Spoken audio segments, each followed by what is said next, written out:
Series বাঁচাতে রাতে যুক্তরাষ্ট্রের মুখোমুখি হচ্ছে টাইগাররা। বাংলাদেশ আইসিসির সহযোগিতার সদস্য হয়ে প্রথমবার পূর্ণ সদস্য কোনো দেশকে হারিয়ে ইতিহাস লিখেছে যুক্তরাষ্ট্র। নবাগত দলের বিপক্ষে বাংলাদেশের হারের ইতিহাসটা একেবারে নতুন নয়। এর আগে ১৯৯৭ সালেও কেনিয়ার বিপক্ষে প্রথম দেখায় পডিয়ার্ড বিশ্বকাপে ১৫০ রানের বড় ব্যবধানে হেরেছিল আকরাম খানের বাংলাদেশ দল। অতীত থেকে শিক্ষা না নেয়ায় ২৭ বছর পর আবারও একই ব্যর্থতায় ইতিহাস রচনা করল টিম টাইগার্স। তবে দরজায় কড়া নামতে থাকা টি-টোয়েন্টি বিশ্বকাপের আগে ছন্দে ফেরাটা জরুরি বাংলাদেশের।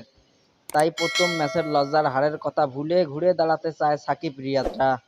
সিরিজটিতে থাকা এই ম্যাচে জয়ের বিকল্প নেই শান্ত বাহিনীর।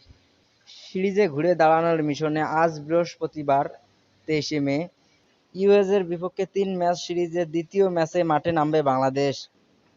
আজ বাংলাদেশ সময় রাত ৯টায় ম্যাচটি শুরু হবে।